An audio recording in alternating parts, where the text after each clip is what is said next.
Eh, para recapitular un poco, ya saben que, o hemos visto que el macrobio lo que tenemos es una especie de eh, como conglomerado o resumen de todos estos elementos de la imagen del mundo que hemos ido rastreando desde Platón, desde Aristóteles, desde los neoplatónicos, los herméticos, etcétera, en donde tenemos varios puntos como que el universo es esférico, que es geocéntrico, que hay algo que es material, que es como propio del universo, pero también hay algo más que es lo que lo anima, ¿no? Que es el alma. Y que esa alma depende a su vez del nous, y ese nous depende a su vez de la divinidad, del uno, etcétera, ¿no? Y esta alma va como desplegándose, bueno, se despliega el uno en el nous y el nous en el alma, y el alma crea la materia. Uh-huh. Tenemos que lo que está abajo del alma es materia. Tomando en cuenta estas cuestiones aristotélicas, lo que está abajo del alma, o lo que estaría en primer contacto con el alma, por así decirlo, sería el éter, de lo que están hechos todos los cuerpos celestes. Y debajo de la esfera de la luna tendríamos los cuatro elementos, ¿no? Todas estas cuestiones materiales están creadas por el alma, pero hay una distinción bien clara, como ya lo vimos desde Aristóteles, entre entre este mundo sublunar, que es el que está aquí abajo y el que tiene los cuatro elementos, y ese mundo supralunar, que está compuesto de éter. Si bien los dos son, por así decirlo, materiales, tienen como esta distinción, ¿no? Que el éter, o lo que está allá arriba, es más puro, es más fino, más etéreo en el sentido como más contemporáneo de la palabra, mientras que los cuatro elementos son más mundanos, ¿no? Son más propios de las cosas de aquí abajo. El alma no solamente crea ese mundo material en el sentido amplio, sino que por otro lado también de su parte más alta se desprende el alma particular o las almas particulares, por así decirlo, ¿no?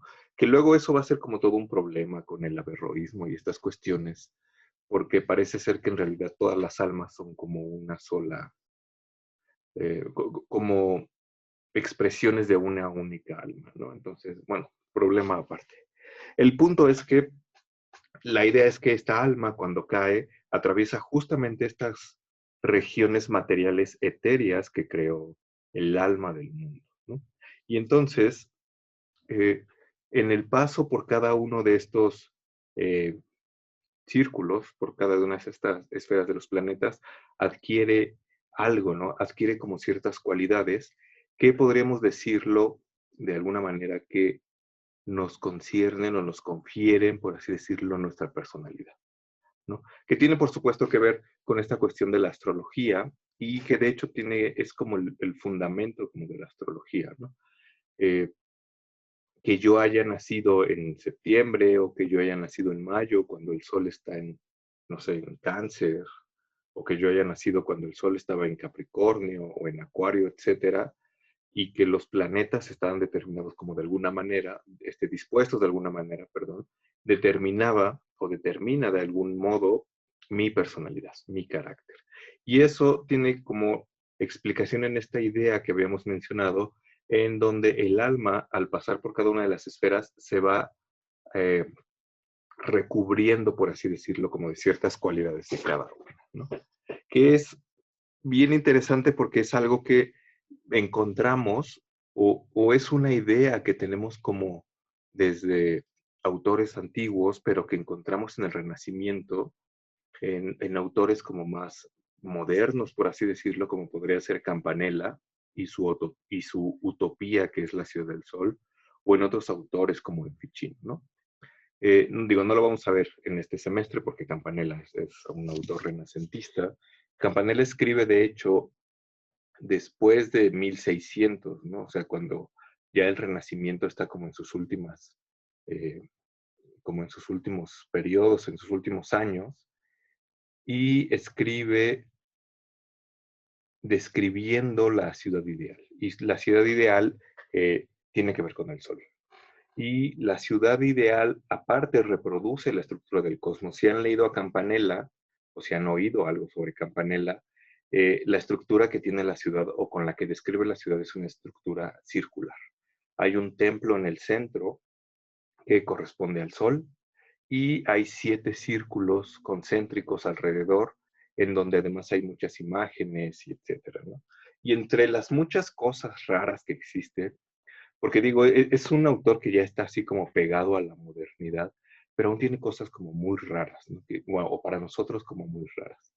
Por ejemplo, dice que eh, hay astrólogos, bueno, hay como sabios que se encargan de ver el cielo, pero hay astrólogos que están encargados específicamente de ver los astros y en qué momento es el momento propicio para la concepción, ¿no? Como para, digo, y es una idea rarísima, ¿no? Porque hay un astrólogo que les está diciendo como a las personas o a los habitantes de la Ciudad del Sol, este es el momento propicio para tener relaciones porque tus hijos van a nacer en 9 meses y de acuerdo con el movimiento de los astros va a tener estas y estas cualidades, ¿no? Porque el Sol puede estar en una posición, porque los planetas pueden estar en otra posición, etcétera. Lo cual a nosotros nos parecería como muy extraño. Digo, no sé, seguramente sí hay quien lo haga, ¿no? Como ver las estrellas antes de, no sé, ponerse a hacer cosas para que nazcan nuestros hijos, pero para nosotros puede ser como una cosa rarísima, ¿no? Pero para Campanella es como parte fundamental de la constitución de la ciudad, ¿no? Y no solamente de la constitución de la ciudad, sino como de la procreación de ciertos individuos que van a tener ciertas características, ¿no? Como individuos que van a poder ser obreros, por así decirlo, o guerreros, deben tener como ciertas cualidades y deben nacer o deben ser procreados, porque aquí más bien tiene que ver con la procreación, cuando Marte, por ejemplo, tenga un punto predominante, ¿no? Porque Marte le conferirá a esta alma esta capacidad como guerrera, por así decirlo, ¿no? Entonces, eh, tenemos detrás justamente como esta imagen del mundo, en donde tenemos el universo geocéntrico y tenemos esta idea del alma que cae por las esferas de los planetas. Menciona Campanella porque Campanella es como un caso curioso, ¿no? O problemático, porque Campanella escribe, como les decía, ya después de 1600, después de Copérnico, después de que se empieza a dar como este cambio al universo heliocéntrico, pero aún así parece reproducir un universo geocéntrico.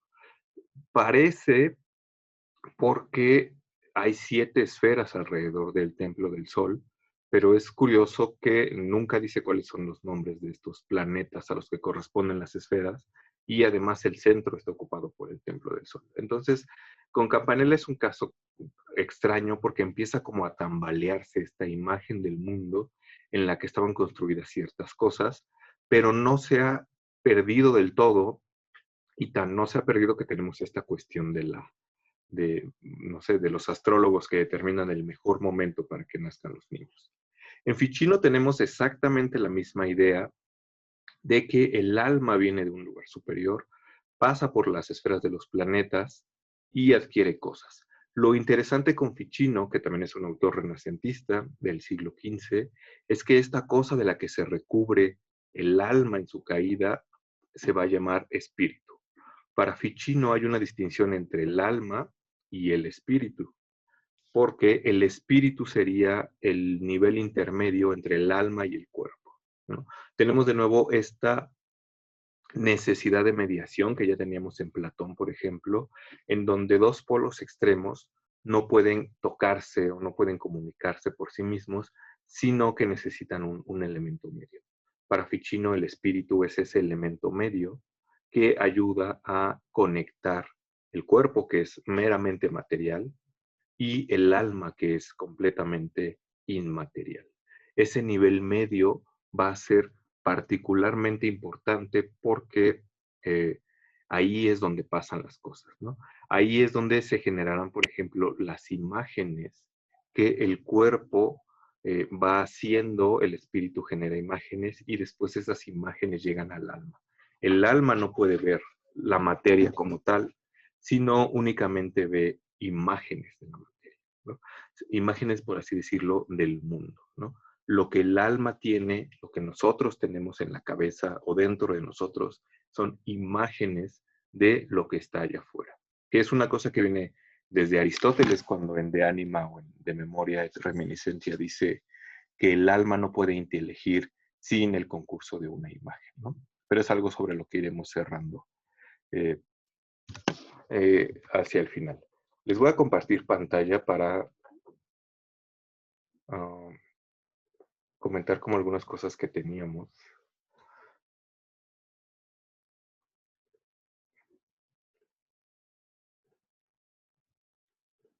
Bueno, ahí ya se ve, ¿verdad? Espero que sí se ve. Cuestiones técnicas, siempre pasan cosas.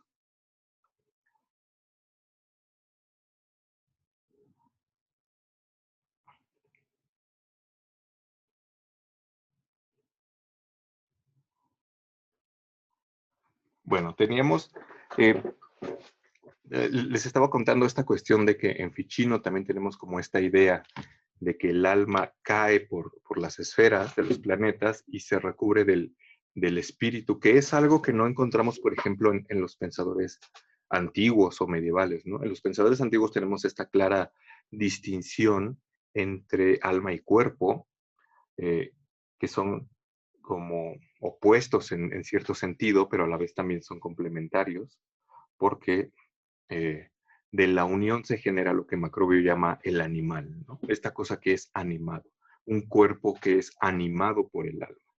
Y también decíamos que el Macrobio tenemos esta idea que se repite en Ficino y que encontramos, por ejemplo, incluso en Bruno, de que el alma, en su caída por las esferas de los planetas, entra por la puerta de Cáncer, que era llamada la puerta de los hombres, y en su regreso sale por la puerta de Capricornio, que es la puerta de los dioses. Cáncer es la puerta de los hombres porque ahí el alma se va o va en camino a encarnarse en un ser humano, y Capricornio es la puerta de los dioses porque por ahí el alma se despega de esta cuestión material, incluso como este espíritu que ha ido adquiriendo en su caída por las esferas de las estrellas, y se empieza a convertir en Dios, ¿no? Que es una cosa que Macrobio dice en el libro 2, ¿no?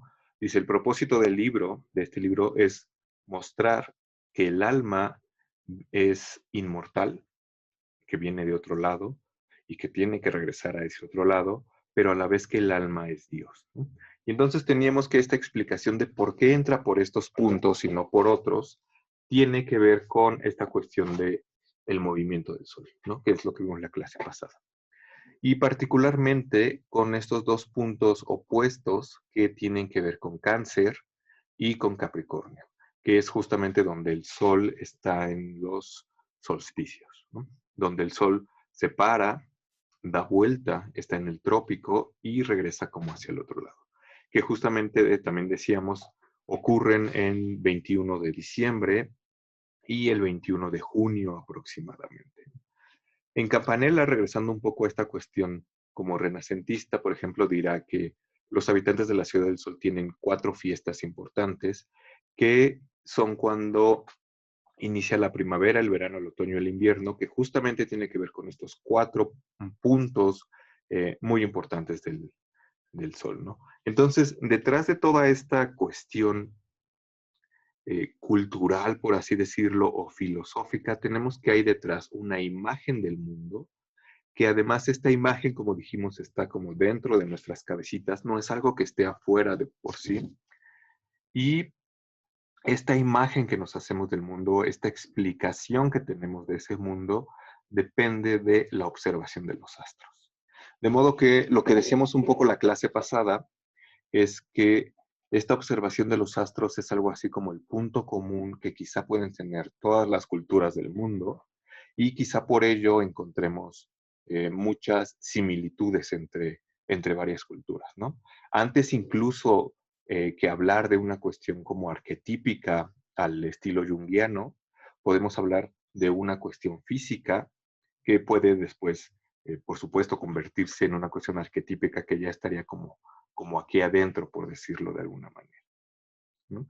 Y lo que dijimos es que, bueno, nos preguntábamos por qué estos signos del zodiaco, estas constelaciones y no otras, y teníamos que justamente estos signos del zodiaco eran los que estaban en la línea que se llama la eclíptica, ¿no? Que es esta línea que recorre el Sol en su movimiento alrededor de la Tierra, comillas, en todo un año. Que se mueve o esta línea está delimitada por estas otras dos líneas en el cielo que son los trópicos, ¿no?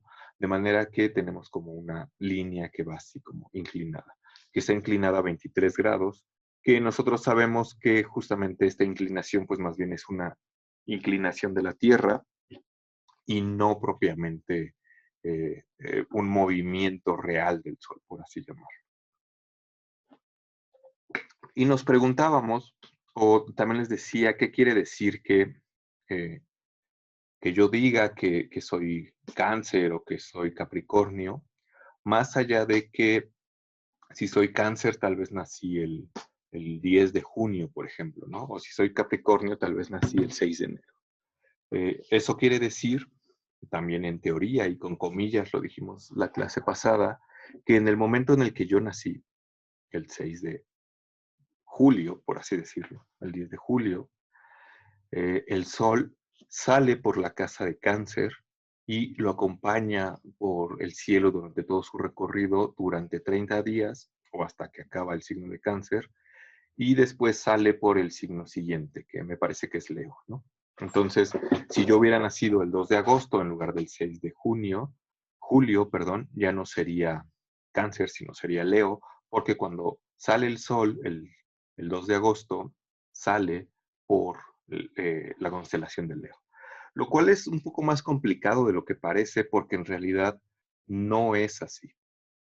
Y no es así por una cuestión que se llama precesión de los equinoccios. Si vieron por ahí el video que les dejé hace una semana, habla un poco de esto, ¿no? Tenemos una especie como de ciclo que se da como en los astros, ¿no? Aristóteles dice que los astros se mueven circularmente y regresan al mismo punto, ¿no? Ese movimiento de los astros y que es etéreo no va de un punto a otro, va del mismo punto o de lo mismo a lo mismo. La luna va del mismo punto al mismo punto y tarda un mes en hacer eso, 28 días. El sol va del mismo punto al mismo punto y tarda un año. Pero la conjunción de todos los astros o de todos los astros que se pueden ver desde la Tierra, que son justamente los 7 planetas y la esfera de las estrellas fijas, también tiene una revolución que va de lo mismo a lo mismo. De modo que llega un punto en el que este movimiento que se da alrededor de la Tierra vuelve a estar en la misma posición en la que partió. Y este movimiento tarda algo así como 25.000 años, que es lo que Platón, los Cicerón y Macrobio llaman el gran año. Entonces, lo que pasa en esta cosa que se llama precesión de los equinoccios es que cada año el Sol sale un poquito atrás en los signos del zodiaco. Entonces, el problema físico, por así decirlo, que tenemos, es que hace 4.000 años, cuando se establecieron los nombres de las constelaciones y los equinoccios y estas cosas por los babilonios, el sol nacía o salía el 21 de marzo por el signo de Aries. Pero cada año que va pasando sale un poquito más atrás. Hasta que pasa un ciclo de 2150 años en el que el sol ya no sale por esa casa, sino que sale por una casa anterior. Por eso se llama precesión. No sale por Tauro, o sea, no se va hacia adelante, sino se va hacia atrás. No sale por Tauro, sino sale por Piscis, me parece, ¿no? Si es Piscis, la última. A ver, tenemos aquí, ay, lo perdí. Aries, sí, sale por Piscis, ¿no? Y entonces, eso sucede cada 2150 años, ¿no? Cada 2150 años el Sol va a salir por un signo del zodiaco anterior. De modo que en este momento, en el 2020, 2021, el Sol, el 21 de marzo, no sale por Aries, sino que sale por Acuario. Y más o menos en unos 150 años, 130, ya no va a salir por Acuario, sino que va a salir eh, otro, por otro signo, ¿no? Por Capricornio. Es bien interesante porque esta cuestión observacional que surgió en algún momento hace 4000 años, parece que se quedó como congelada en el tiempo y de ahí como que adquirió matices culturales y filosóficos como más importantes o más grandes, por así decirlo, pero la realidad física es otra, por así llamarlo. Lo cual no quiere decir que toda la construcción cultural que se hizo alrededor de esta cuestión no tenga sentido, ¿no? El hecho de que las cosas pasen allá afuera de otra manera, no quiere decir que todo el constructo que está aquí adentro deje de tener toda esta carga cultural, simbólica, etcétera, ¿no? La sigue teniendo. Pero hay una cosa que está ahí y que es rara, ¿no? Entonces, eso es como para tomarlo en cuenta.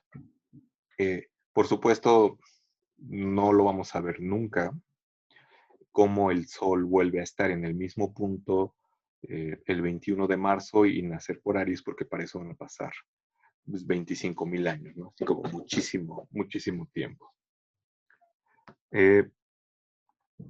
Y de nuevo, como les decía, toda esta cuestión que se genera en torno a eso, decir que yo soy Aries, soy Cáncer, etcétera, no tiene en este momento tanto que ver como con la realidad, sino con un punto en el que se establecieron como esas cosas y que ha adquirido como matices más importantes y que esos matices dependen a su vez de una imagen del mundo.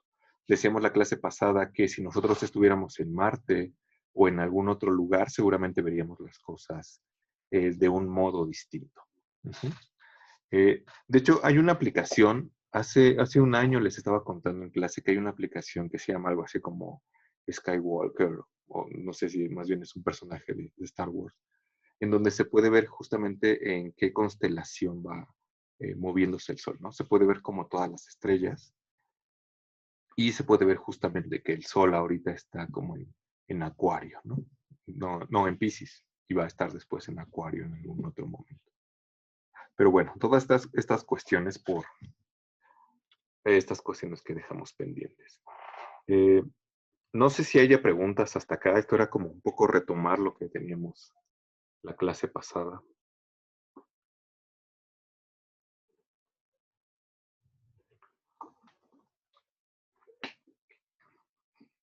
No. Bueno, espero que todo el mundo siga ahí, porque con estas cuestiones como técnicas uno no sabe si sigue hablándole a la gente o no. Pero bueno, teníamos también que, por supuesto, el Sol se asociaba con lo bueno, como decíamos la clase pasada, la luz con lo bueno, la oscuridad con lo malo, y que, por supuesto, eso alcanzaba el nivel religioso y el nivel cristiano en particular. Gracias, Carlos, por dar señales de vida. Y entonces les había enseñado estas imágenes en donde teníamos esta asimilación del Sol con Cristo y que era muy curioso porque en ella teníamos 12 acompañantes que no solamente eran los 12 apóstoles, sino los 12 signos del zodiaco, ¿no? Tenemos aquí Cristo solo en el centro, más estos 12 signos. Que, por supuesto, ahí hay un primer, ¿cómo decirlo? Como residuo físico del número 12 y de la importancia del número 12, que son justamente estas 12 constelaciones por las que se mueve el Sol, que también podría ser como súper arbitrario, ¿no? Porque puede ser meramente convencional. Alguien pudo decir que se dividían en 20, no sé, etcétera. Y seguramente por eso hay calendarios en otras culturas del mundo que no responden como a nuestro calendario solar, por ejemplo. Incluso nuestro calendario es solar y dependemos como de ello. Les había enseñado también estas otras, en donde igual es una variación de el sol en el centro con eh, los acompañantes, que son como estos signos del zodiaco, ¿no? Como esta asimilación cultural. Y hay una que no les enseñé, pero que me, me gustaría como que viéramos, en donde aquí no está propiamente los signos del zodiaco, pero sí están como estas 4 figuritas que son los símbolos de los apóstoles, ¿no? En esta otra de acá la tenemos, bueno, no, estas más bien son las estaciones. Tenemos aquí como los signos del zodiaco y las estaciones. Eh, no, aquí tampoco. Y aquí parece que no.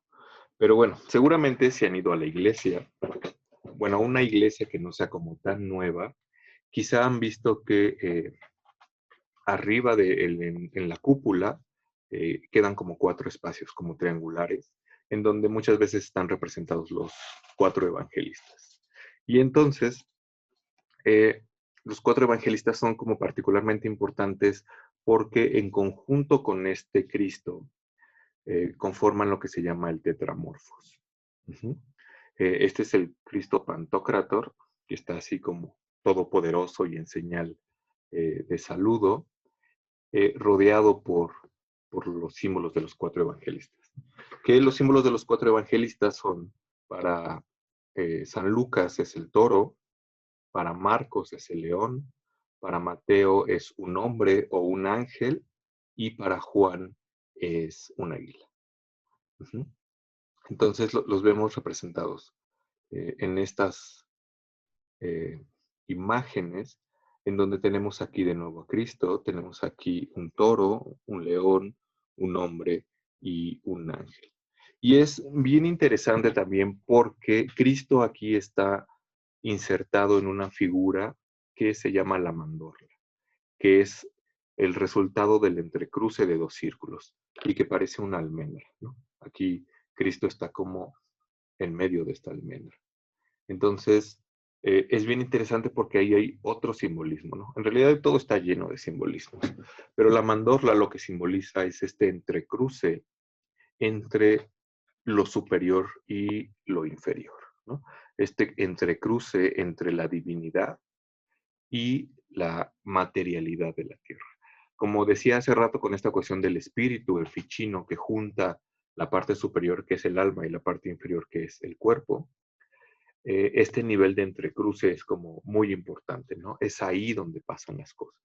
Y en el cristianismo está representado por esta cuestión eh, geométrica, que es la mandorla, pero está ocupada por Cristo, por supuesto, ¿no? Cristo es como este gran mediador entre nosotros y Dios, ¿no?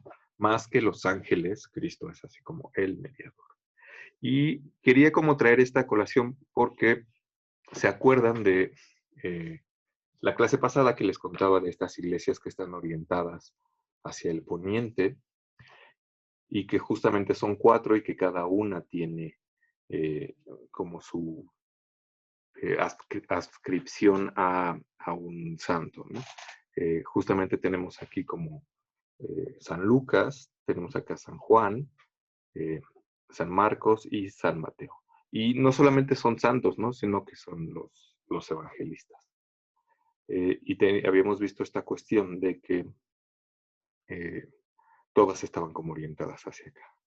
Y lo interesante de esto, y regresando como a esta cuestión del movimiento de los astros, es que hay algunas teorías que consideran que estos 4 símbolos del tetramorfos, estos eh, animales, bueno, o estos, ¿cómo decirlo? Como estos vivientes, como se llama en la Biblia, tienen que ver también con el movimiento de los astros. Estas 4 representaciones, a ver, voy a regresarlo acá. Estas 4 representaciones se mencionan en la visión de Ezequiel, en el libro de Ezequiel, capítulo 1, del versículo 1 al 10. San Marcos es un león. San Lucas es un toro. San Marcos es un león. San Juan es un águila y San Mateo es un ángel o un hombre. Y todo eso tiene que ver con justamente esta visión de Ezequiel, en donde dice que ve en el cielo 4 vivientes, 4 cosas raras, y que cada uno de ellos tiene una cara diferente. Uno tiene una cara de toro, león, ángel y águila. Y también en el Apocalipsis tenemos que cuando Juan tiene esta visión, ve en el cielo un trono que está rodeado por 4 vivientes, que por supuesto el trono es en donde está sentado Jesucristo, y está rodeado por 4 vivientes que tiene cada uno esta cara, ¿no? Toro, león, águila y ángel. Y además los describe como que tienen 6 pares, no, 6 alas y se están cubriendo, etcétera, y es una cosa así como súper pacheca. Entonces, la explicación que tenemos de esta cosa es que responde también a este movimiento de los astros, ¿no? Teníamos o tenemos que tenemos asociados como los equinoccios a Aries y a Libra y los solsticios a Cáncer y a Capricornio. Pero también tenemos esta otra cosa de la precesión de los equinoccios y que no siempre ha sido así. De modo que cuando se establecieron como estos símbolos, que es por supuesto en la profecía de Ezequiel, se hicieron como siguiendo el movimiento que el Sol tenía en ese momento. De modo que en ese momento el Sol no salía en primavera por Aries, sino por Tauro. No salía en verano por Cáncer, sino por Leo. Y en otoño no por Libra, sino por Escorpio. Y en invierno no por Capricornio, sino por Acuario. Y si nos damos cuenta, con la ligera variante de Escorpio, tenemos los 4 animales que tenemos en el Tetramorfos, ¿no? Tenemos el toro de San Lucas, tenemos el león de Marcos, tenemos el escorpión, que no sé cómo se convirtió en un águila, de Juan, y tenemos el hombre de Mateo, ¿no?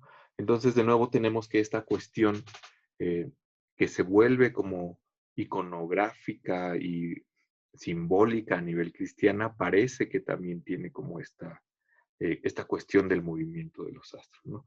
Que tiene que ver como con eh, cómo está el sol, o cómo estaba el sol más bien en determinadas posiciones.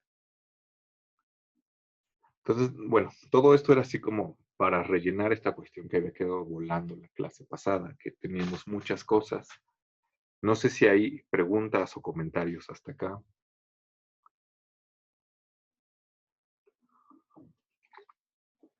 Seguramente yo no soy, bueno, si siguiera como el movimiento real de los astros, diría que yo no soy Libra, sino soy como de algún otro signo, ¿no? Que soy como Virgo, no sé. Pero bueno, tenemos entonces, en resumen, que eh, todo lo que tenemos hasta ahorita supone una imagen del mundo que está constituida por un universo geocéntrico, en donde la Tierra es el centro y todo gira alrededor de ella. También es un universo finito, al menos en un nivel material, que llega hasta la esfera de las estrellas fijas, y después de ahí tenemos algo que es inmaterial, ¿no? Por supuesto, del nivel del alma para arriba. El alma viene de ese lugar superior y atraviesa como los planetas y se mete en los cuerpos. Tenemos también esta idea muy fuerte de que el universo tiene un orden matemático, ¿no? Todo está regido por cuestiones numéricas, no solamente los astros, sino la vida y la constitución propia incluso del ser humano. Que el ser humano también teníamos que no solamente ocupa un lugar en el universo como lo pueden ocupar los perros, los gatos, los corderos o los ángeles en alguna otra visión, sino que tiene un lugar privilegiado. El ser humano es algo así como un reflejo del cosmos, o para decirlo en términos como más comunes, es un microcosmos. Es algo que reproduce dentro de sí el cosmos. tanto, por así decirlo, como a nivel de estructura ontológica, por llamarlo de alguna manera, porque tiene un cuerpo y un alma. En Ficino ya tendrá un espíritu, pero también a nivel físico. Eh, hay también como algunas, o sea, sobre todo esto es medieval, corrientes medievales, en donde la influencia de los astros se nota no solamente en la personalidad de la persona, que tendrá que ver un poco más con el alma, o por esta cobertura que tiene el alma, sino que se ve también en la constitución física del ser humano, ¿no? Los astros, de alguna manera, en este sentido como particular, los signos del zodiaco influyen en el cuerpo humano o rigen, por así decirlo, el cuerpo humano. De modo que, por ejemplo, en estas representaciones del siglo XV tenemos asociados distintas partes del cuerpo humano con los signos del zodiaco. Que de nuevo estas asociaciones tienen que ver un poco con esta cuestión de la ley de la semejanza. Las cosas de aquí abajo se parecen o tienen algún símil con las cosas de allá arriba. Esa es como la nota o la señal que nos dice que hay una relación. Por ejemplo, aquí tenemos que Leo domina, por ejemplo, el pecho, ¿no? Como esta parte asociada al corazón, al sol, a la cuestión que da vida, ¿no? Y tenemos, por ejemplo, Piscis, que domina a los pies, ¿no? Que los Piscis son dos. Y tenemos también, teníamos por acá Géminis, me parece que dominaba como algo también que era doble, ¿no? Eh, Tauro domina el cuello porque por su fortaleza sostiene la cabeza, que es como la sede del alma, y entonces pues tiene que ser como muy fuerte, ¿no? Entonces teníamos de nuevo que todas estas cuestiones eh, culturales que podríamos ver incluso en la medicina medieval o renacentista, tiene al final que ver con este movimiento de los astros y con esta cuestión física que sucede allá afuera, pero que se va cargando como demás cosas, ¿no? Eh, Volviendo un poco a Macrobio, ya en el libro 2, que era la cuestión que estábamos tocando, Macrobio habla de nuevo perdón, de las zonas de la Tierra a las que también ya nos habíamos referido la clase pasada, ¿no? Y que estas zonas de la Tierra tienen que ver con el movimiento del Sol, pero en principio son zonas delimitadas por líneas en el cielo, ¿no? Les decía que eh, si nos pusiéramos como en el centro o nos pusiéramos a ver por dónde sale el sol el 21 de marzo, veríamos que sale por el centro del horizonte. Y toda esa línea que está por arriba marcaría el ecuador celeste, no el ecuador terrestre, ¿no? El ecuador que está en el cielo. Que Ecuador, como su nombre o como su etimología lo dice, parte en dos lados iguales, en ecus, eh, el orbe, ¿no? Y las otras líneas están delimitadas, al menos el trópico de Cáncer y el de Capricornio, por el movimiento del Sol, ¿no? Que dijimos que también son líneas en el cielo y están delimitadas por el punto hasta donde el Sol llega en el solsticio de verano y en el solsticio de invierno. Ujú. Eso delimita la zona intermedia, que es la zona tórrida, y tenemos también estas dos líneas, superior e inferior, que son las zonas árticas, ártica y antártica, entre las dos de las cuales tenemos las zonas templadas. Macrobio dice, hay 5 zonas, porque el 5 además es este número perfecto que engloba la totalidad de las cosas. 5 zonas de las cuales 2 están congeladas por el hielo perpetuo, o al menos eso eh, aplicaba en la época de Macrobio. Tenemos una, y que por supuesto estas dos zonas de arriba y abajo son inhabitables, porque el frío no permitiría que la gente pueda vivir ahí. Tenemos una zona intermedia que es una zona muy grande y muy extensa que corresponde a la zona tórrida que dice Macrobio, esa zona tampoco se puede habitar porque hace muchísimo calor ahí y la gente no puede vivir ahí, ¿no? Eh, que de nuevo, esta idea o esto tiene una imagen del mundo de atrás o de fondo que quizá no necesariamente tiene una base empírica de comprobación, ¿no? Porque tiene sentido, les decía que si, no tengo una imagen aquí, debí haberla puesto, que si ven una imagen en Google Maps o en Google Earth, se darán cuenta que justamente esta zona de África, como de esta parte mediterránea hacia abajo, básicamente es una zona desértica, ¿no? Así como amarillita y donde no hay nada en apariencia, porque si uno hace zoom, seguramente verá que sí hay ciudades y poblados ahí, ¿no? Lo cual sería una cosa que eh, sería como una especie de evidencia empírica que sería una suerte de contraejemplo a lo que dice Macrobio, o a esta idea teórica basada en esta cuestión teórica y de movimiento de los astros de que esta zona no se puede habitar, ¿no? Así como seguramente hay zonas, y de hecho sí las hay, que están más allá de los círculos ártico y antártico, que también son habitadas, ¿no? Que son estas zonas en donde de repente el sol se ve nada más cada 6 meses durante un tiempo y luego deja de volverse a ver otros 6 meses y así, ¿no? Entonces sí hay como gente que vive ahí. Nosotros les decía la clase pasada, o sea, buena parte de México y de Centroamérica y de Sudamérica están en la zona tórrida, ¿no? Y es una zona en donde sí hay vida. Pero de nuevo, como esta construcción teórica viene y depende de una imagen del mundo, que depende a su vez también como de esta experiencia propia de Macrobio, no está tomando en cuenta como ciertas otras cosas, ¿no? ¿Quién sabe qué hubiera pasado si en este medio, que es la zona tórrida donde está el desierto de Sahara, hubiera estado como una zona tropical como la de México y Centroamérica, y y con mucha vegetación y muy verde y todas estas cosas, ¿no? Seguramente esta idea del mundo, esta imagen del mundo hubiera sido diferente, ¿no?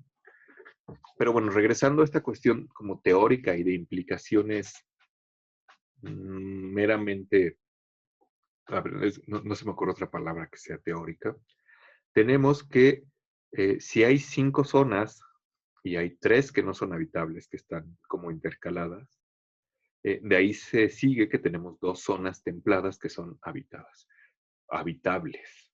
Y si hay una zona que es habitada, como lo sería la zona del Mediterráneo, y hay otra zona que al menos en teoría tiene las mismas disposiciones que esa zona habitable, nada nos impide concluir, dice Macrobio, que puede haber vida ahí, ¿no? Que puede haber poblaciones ahí y que puede haber culturas incluso superiores, por llamarlas de alguna manera, en esta zona. Lo cual es una conclusión, de nuevo, meramente teórica, porque Macrobio ni la gente de su época estaba en condiciones como de comprobarla. Bueno, quizás sí, pero no recogida como en estos textos, porque justamente se interponía esta zona tórrida que era el desierto de Sahara, ¿no? Y Macrobio dice, si hay gente viviendo ahí, es algo que nunca sabremos porque no nos podemos comunicar con ellos debido a esta frontera natural que existe. Uh-huh.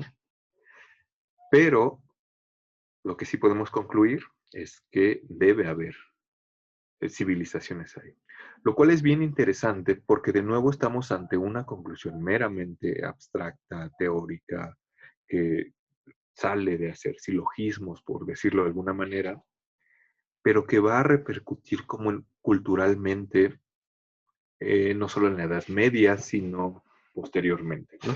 Y el ejemplo más claro justamente es el descubrimiento de América. En la introducción al comentario, Jordi Raventós dice que justamente uno de los personajes que tenía en su cabecera un libro de Macrobio era Cristóbal Colón, ¿no? Porque teníamos esta idea de que hay otras culturas acá, ¿no? Quién sabe si Colón de nuevo hubiera estado buscando otras culturas y etcétera, pero Lo que sí tenemos es esta idea como de otras civilizaciones que alimentan estas leyendas como la del Dorado, ¿no? Como estas ideas de que hay una civilización en el sur que es como superior y tiene todas las calles forradas de oro, etcétera, que parecía tener como cierta comprobación, esta vez ya empírica, con el descubrimiento de América, ¿no? Porque no solamente teníamos eh, el descubrimiento como de otra zona de la Tierra que no era conocida, sino el descubrimiento de otras zonas que estaban justamente en esta zona inferior que sería como templada, ¿no? Que justamente del trópico de Capricornio hacia abajo correspondería como a eso. Y al menos a nivel teórico, esa sería la única zona habitable del sur. Pero tenemos también otro nivel, por así decirlo, como de búsqueda de estas otras civilizaciones, porque Macrobio dice que, bueno, si el universo es una esfera, bueno, si fuera como un disco, como está en la imagen, solamente tendríamos esta zona templada arriba y abajo. Pero como es una esfera, como un balón, en realidad no tendríamos que ir hacia abajo y cruzar la zona tórrida para encontrar otra civilización, sino únicamente darle la vuelta, ¿no? Ir como de oriente a occidente, que en algún momento pierde como sentido cuál es cuál, pero como darle la vuelta. Y si toda esta zona es una zona templada y si toda esta zona tiene las mismas condiciones, eso quiere decir que si yo navego como alrededor, me voy a encontrar como con otras zonas habitadas, ¿no? Quizá, digo, no lo he visto tampoco, pero seguramente Japón, China, algunas partes de Rusia, de culturas ancestrales están en esta misma franja, ¿no? Lo cual vendría a ser de alguna manera una comprobación de lo que dice Macrobio, ¿no? Y entonces, como bien interesante, como, bueno, la cuestión de la navegación y la cartografía y la geografía es como punto aparte y es un mundo como muy complejo, pero que al final viene también de esta explicación, ¿no? Y de esta imagen del mundo que además está basada en la observación de los astros, ¿no?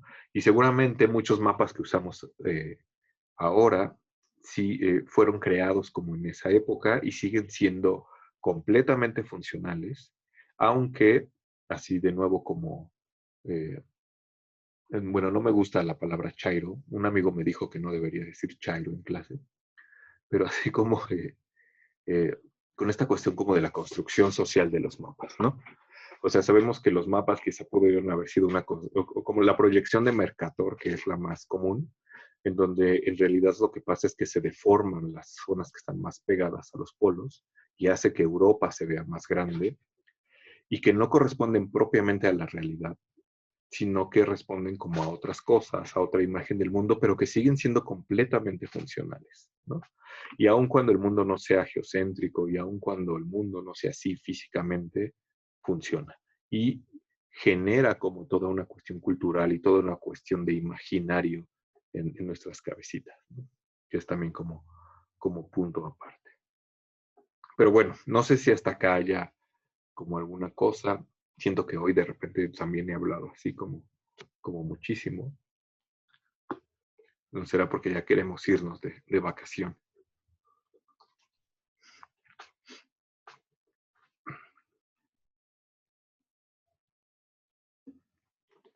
Bueno, si no hay nada, seguimos con estas últimas partes, porque lo último que teníamos en Macrobio era que, bueno, en realidad tenemos muchas cosas, ¿no? Hay como miles de cosas ahí.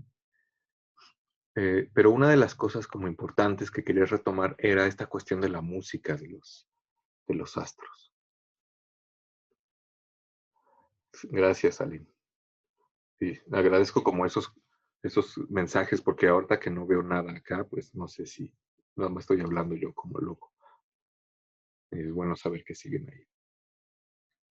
Bueno, teníamos esta cosa de que los astros, eh, en su movimiento, lo que hacen es generar música, ¿no?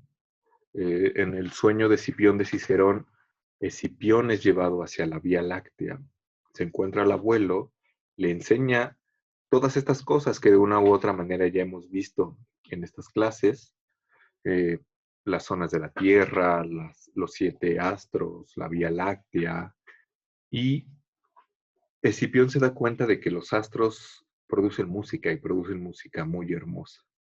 Lo que le dice el abuelo es que es natural que un objeto material al moverse genere como un sonido, ¿no? Y es bien curioso porque dice que la esfera que está hasta arriba, que es la esfera de las estrellas fijas, produce un sonido muy agudo porque se mueve muy rápido, mientras que la que está abajo produce un sonido muy grave, ¿no? Porque se mueve lento. Tenemos ahí como esta distinción entre sonido grave y agudo, pero también tenemos la idea de que cada uno de los astros, cada uno de los planetas, se mueve como siguiendo una proporción numérica. Y de acuerdo con esta proporción numérica genera una nota, por así decirlo. Porque lo que dice Macrobio es hay 8 esferas que se mueven, 2 de ellas son iguales, no dice cuáles, que generan 7 sonidos. Y si estos 7 sonidos siguen patrones matemáticos, generan música armoniosa. Lo cual en un mundo supralunar que es perfecto y que tiene movimientos perfectos porque son circulares, no puede sino suceder, ¿no? O sea, lo que se mueve ahí arriba se mueve de manera perfecta y armoniosa y genera una música muy, muy hermosa, ¿no? Que nosotros aquí en la Tierra no podemos escuchar porque nuestros oídos están embotados en la materia, por así llamarlo, ¿no? Porque estamos sumergidos en este nivel que también es material, pero que es un nivel inferior, que es el de los 4 elementos, ¿no? Entonces no la podemos escuchar como tal, pero lo que sí podríamos hacer, de nuevo a nivel teórico y silogístico, si se quiere, es deducir cómo sería más o menos esa música, ¿no? Porque lo que hace Macrobio es apelar a Pitágoras y a todas estas relaciones numéricas que ha establecido Pitágoras para decir que el movimiento de los astros sigue como estos patrones, ¿no?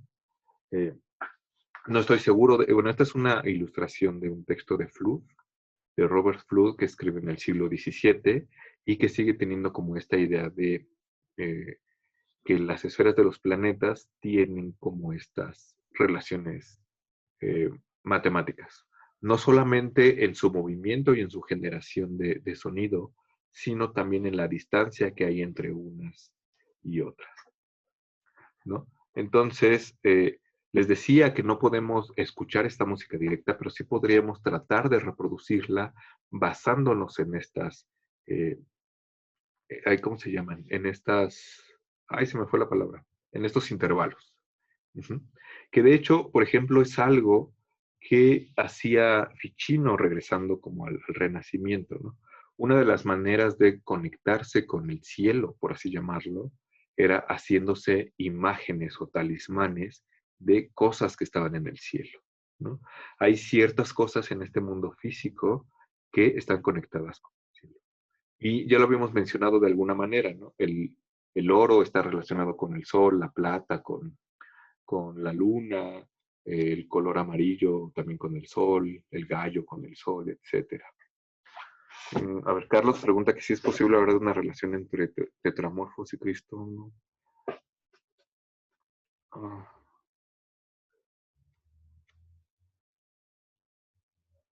no entiendo como muy bien la pregunta. ¿Es posible hablar de una relación entre el tetramorfos y Cristo con los 5 ya, ya entendí. Con los 5 intervalos que menciona Cristo, Macrobio en el en el libro 2? No, no estoy seguro. No, digo, no estoy seguro porque me parece que la relación que alcanzas a ver aquí ahorita está basada en que son 5 elementos en cada uno de los dos lados, ¿no? Por un lado, los 4 apóstoles y Cristo, y por el otro lado, estos 5 como intervalos. Seguramente, o quizá habrá alguien que sí haya hecho como esta relación, pero yo desconozco en realidad si exista, ¿no? O sea, puede que sea posible, ¿no? Así como Macrobio fuerza todas estas cosas de cuántos hoyos tengo en la cabeza y cuántos miembros tengo visibles, relacionarlos con el 7, seguramente puede haber alguien que relacione los 5 elementos del Tetramorphos con los 5 intervalos musicales, pero hasta donde yo conozco, o hasta donde yo sé, no hay como alguien. Sería como interesante rascar. Digo, no lo conozco, pero tampoco lo descarto del todo. Puede que exista, ¿no? No sé. A primera vista puede parecer un poco extraño, pero todo es posible como en estas relaciones. Ujú. Bueno, entonces, regresando a esta cuestión, eh, claro, estaba en esta cuestión de que una de las cosas o uno de los modos en que uno puede conectarse con el cielo es mediante imágenes de lo que está en el cielo, que en fichino son los talismanes, que justamente sería, o sea, tal cual, ¿no? Así como ir al mercado de Sonora y conseguirse un talismán que va a tener diferentes elementos. Un talismán en fichino sería una imagen constituida de ciertos elementos que estarían relacionados con el cielo. Eso establecería una especie de conexión que supone de nuevo una imagen del mundo y unas ciertas reglas que seguir. Y la otra manera de conexión era justamente mediante la música, ¿no? O sea, Ficino cuando se sentía triste o cuando estaba en cierto estado de ánimo o cuando quería atraerse como ciertas vibras, por llamarlo de alguna manera, tocaba la lira, ¿no? Porque la música es esta cosa que está en el cielo de manera natural y nosotros al emularla o hacer música, no sé qué tipo de música haría Ficino, pero al hacer como este tipo de música celeste, por llamarlo de alguna manera, estaríamos como en este punto de conexión con los astros. Eh, que de nuevo, esta idea teórica y de nuevo, no se me ocurre hoy otra palabra que no sea teórica y silogística, esta idea adquiere matices culturales, ¿no? Por eso dice Platón que, bueno, dice Macrobio que Platón habla de que en cada esfera hay una sirena que le canta a la divinidad y que por eso los teólogos aceptaron la música en los sacrificios, ¿no? Porque esta música está relacionada con el cielo, ¿no? Quién sabe si Platón o Macrobio o Pitágoras vivieran, dirían si toda la música que nosotros escuchamos ahora pues tenga conexión con el cielo, ¿no? Quién sabe si Bad Bunny tenga conexión con los astros, ¿no? O si el reggaetón tiene que ver con el cielo, pero bueno. Pero también por eso, dice Macrobio, eh, cuando una persona muere, se toca música, que es algo, digo, yo no sé en las demás culturas, pero es algo que nosotros podemos ver en México, ¿no? Y es algo que seguramente se ve en muchos países, ¿no? No sé por qué, pero aludiendo como a esta explicación de Macrobio, que dice, pues es que cuando una persona se muere, pues lo que pasa es que el alma se separa de su cuerpo. Y esta alma lo que va a hacer es tratar de regresar al cielo. Y qué mejor manera de enseñarle al alma el camino de regreso al cielo, que además este camino de regreso es el camino que hace por las esferas de los planetas. Qué mejor manera de recordarle al alma este camino que con música. Porque la música lo que hará es como empatarse con esta música que el alma tiene grabada previamente, porque ya cayó por estas esferas de los planetas, de modo que le enseñará el camino, ¿no? Le recordará el lugar de donde viene, le recordará que el alma es superior y que no solo es superior, sino que es, como decía Macrobio, como un dios, ¿no? De modo que tiene sentido, tomando en cuenta esta imagen del mundo, que cuando alguien muere, haya música, ¿no? Que de nuevo es una cuestión como cultural, ¿no? Porque puede que para ciertas culturas sea muy natural, sea como necesario, así que se muere mi tío y hay que llevarle mariachis, o puede ser como incluso una falta de respeto, ¿no? Depende como de la cultura y eso depende también de una imagen del mundo. Federico dice, a mí me decían antes, las personas pensaban que oír música cuando se moría alguien era como, claro, como una falta de respeto, ¿no? Como si se moría alguien no podías oír música o prender el radio. De nuevo, es justamente lo que decía, ¿no? Esto depende un poco de esta imagen del mundo que tienes. Yo me acuerdo que cuando falleció mi abuelo hace más de 20 años, pues mis primos y yo estábamos en casa de mi abuela con la tele encendida y el radio, y subió mi mamá y mi tía a regañarnos porque eso era una falta de respeto, ¿no? O sea, no sé, depende también como de la idiosincrasia de las personas, ¿no? Pero a lo mejor una cosa es eso, como este periodo de luto que sí es así como más sagrado, por así decirlo, y la otra es cuando pues ya te van a llevar al panteón o ya te llevan a cremar, que usualmente es el momento donde hay música, ¿no? O donde hay una banda o hay mariachis o hay algo, ¿no? Pero pues sí, y de nuevo detrás de eso hay una imagen del mundo, ¿no? No sé, en algunas otras culturas también la hay, en algunas otras quizá no la haya, no sé. Es como una cuestión como interesante. Y la última cuestión que quería tocar con esto de Macrobio y con esta cuestión del alma, que en lo que insiste Macrobio es que el alma es inmortal. Lo que es mortal es el animal, que el animal es un cuerpo animado y es animado y tiene movimiento gracias al alma. Cuando nosotros morimos, eh, muere el animal, que es el conjunto del cuerpo y el alma, o muere el cuerpo, ¿no? Y se deshace el animal y se libera el alma. De modo que esta música lo que haría sería recordarnos el lugar de donde venimos, el camino por el que hay que regresar, que somos inmortales, etcétera. Pero ese camino solamente se puede recorrer, dice Macrobio, si uno ha sido virtuoso en esta vida. Cicerón dice que ser virtuoso en esta vida es servir al Estado. Si uno ha servido al Estado, cuando muera puede regresar al cielo. Lo cual, como insistí desde el principio, tiene también que ver con una imagen del mundo en donde el Estado es lo más importante. Macrobio, que ya ha cambiado un poco en esta cuestión contextual, dirá que no solamente hay virtudes prácticas, que son las propias de los gobernantes o de la gente dedicada al Estado, sino también hay virtudes contemplativas, que son las que son propias de los filósofos. Entonces uno puede ser virtuoso de manera práctica, pero también de manera contemplativa.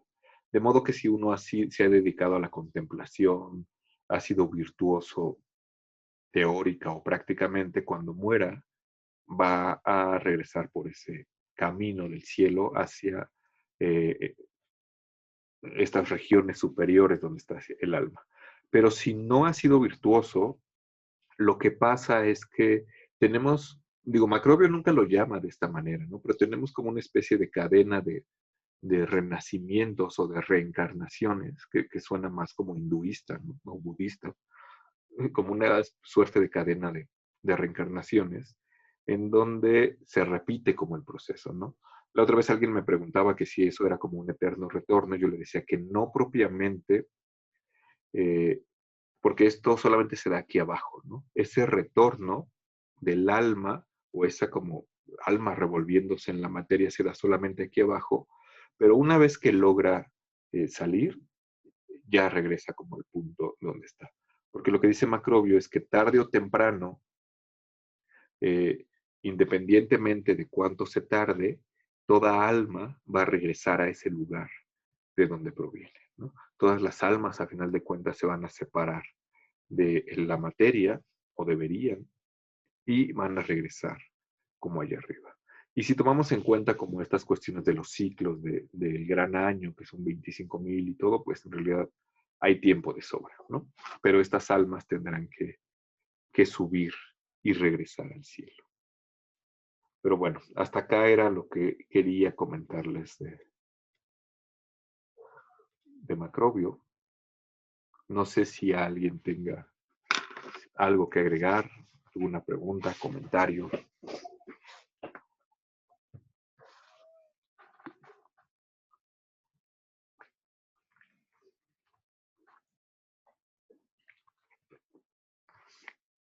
Bueno, al menos sé que están ahí, porque hay gente que escribe. Sí, Alex. Yo quiero preguntar algo.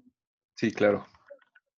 No, no me ha quedado claro si el alma en Macrobio todavía, bueno, se puede ver como, como, como una divinidad o algo divino o algo así, Sí, de hecho, o no. eh, pues justamente lo que Macrobio dice, bueno, es que la cuestión del alma es como uno de los grandes problemas de la filosofía. O sea, seguramente nosotros, seguramente, no sé, después de la modernidad, será difícil que en la filosofía encontremos menciones al alma, ¿no? O sea, seguramente por una cuestión cultural nosotros hablamos de alma, no sé, te quiero con toda el alma, me duele el alma, etcétera. Pero, eh, por ejemplo, a nivel filosófico quizá hablamos de mente, ¿no? O de conciencia, etcétera. Y hablar de mente para referirnos a la parte inmaterial, por así decirlo, de nosotros, es muy distinto a hablar de alma, porque si bien tienen como en teoría las mismas funciones de comunicarse con el cuerpo y de moverse, tienen un origen distinto. Ujú. No me imagino a estos filósofos analíticos que tratan de la relación mente-cuerpo diciendo que tu mente, cuando te mueres, regresa al cielo y a la divinidad, porque justamente estamos en otra imagen del mundo, estamos en otro paradigma. En Macrobio y en todos estos pensadores platónicos, neoplatónicos, herméticos, sí es más claro que el alma tiene algo de divina, ¿no? El alma que yo tengo, el alma que tú tienes, el alma que todos tenemos, no solamente anima nuestros cuerpos, no solamente me hace pensar, no solamente me comunica con el mundo externo, sino que tiene algo de divina.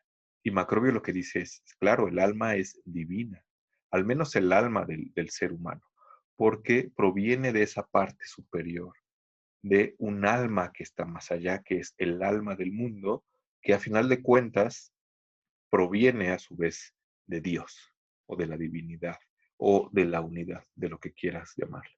Pero sí, entonces el alma en Macrobio tiene por completo este matiz eh, divino, que aquí abajo no se note tanto porque está embotada por la materia, es otra cosa, pero al final de cuentas sí tendría este como lado divino, ¿no? Más bien toda ella sería divina.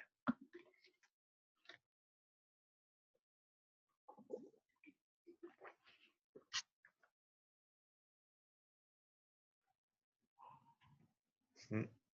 Bueno, espero haber contestado. No sé si hay algo más. Sí, sí, gracias. De nada. Y, por ejemplo, algo que hay en otros pasajes que no leímos es que el alma cae como del cielo y por decirlo de alguna manera, reacciona con la materia en la que toma contacto. Porque los perros o los gatos también tienen alma, las plantas también tienen alma, en este sentido el alma sería un poco aristotélica, pero el alma que tienen eh, las plantas es como del nivel más básico, que tiene que ver con el crecimiento, que sería un alma vegetativa, que nosotros también tenemos esa alma. El alma que tienen los perros y los gatos y los cerdos tiene el nivel sensitivo, que por supuesto también tiene el nivel vegetativo, ya tenemos como dos escalones. Y el alma que tenemos nosotros tiene el nivel vegetativo, el sensitivo y el racional, que es como esta parte que no solamente nos distingue como de los seres inferiores, sino que nos da ese toque de divinidad. Y dice Macrobio que es así para nosotros porque como somos una especie de reflejo del cosmos y de un microcosmos, nuestra cabeza es redonda, ¿no? O sea, si fuera más gordo, seguramente mi cabeza sería más redonda. Y como mi cabeza es redonda y ahí se instala el alma, se instala como la mayor parte del alma, ¿no? Así como los tres niveles del alma. En cambio, los perros, o sea, literalmente así lo dice Macrobio, ¿no? Los seres humanos estamos parados, nuestra cabeza está hacia arriba y por eso podemos ver hacia el cielo.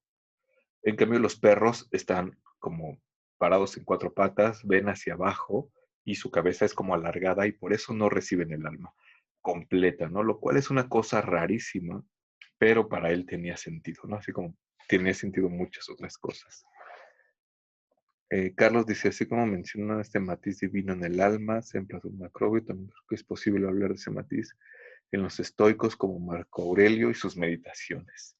Sí, seguramente esta cuestión del alma tiene como este matiz divino, pues en toda la antigüedad tardía, toda la Edad Media, todo el Renacimiento, y al menos, como les decía, a nivel filosófico, eh, pierde como ese matiz divino en la modernidad, ¿no? O sea, por ejemplo, no sé, no me imagino a un Hume diciendo que el alma es divina, ¿no? O que el alma es Dios, porque sabemos que Hume tiene como un problema con Dios porque no se puede reducir a una impresión o una idea, ¿no? O sea, no me imagino a Descartes diciendo que yo tengo un alma. Bueno, seguramente en algunos pasajes sí, pero no, no con esta manera como de matiz divino, ¿no?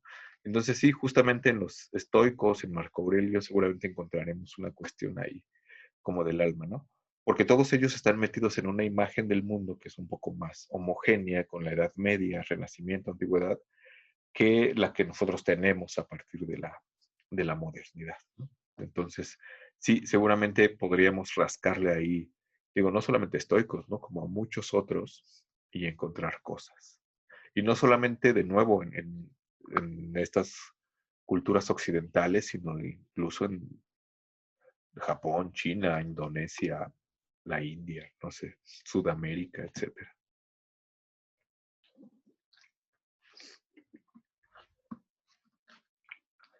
Y esta cuestión de la inmortalidad del alma, ¿no? Que eh, no sé si al final de cuentas, bueno, es que al final de cuentas, de nuevo, todas estas cuestiones del alma o de cómo funciona el universo son cuestiones que solamente podemos hacer desde nuestra posición particular, ¿no? Y a lo mejor suponer que el alma es divina y que es inmortal y que cuando yo me muera voy a ir a otro lado, porque de ahí vengo, es una suerte como de consuelo, por así decirlo, ¿no? Para decir que hay algo más allá atrás, ¿no? Que a lo mejor lo que yo estoy diciendo ahorita también supone una cierta imagen del mundo como más secular y al final parece que no nos podemos salvar como de este marco teórico por el que uno se asoma a las cosas, ¿no? Pero bueno, no sé si hay alguien que quiera comentar otra cosa, algo que quede volando por ahí.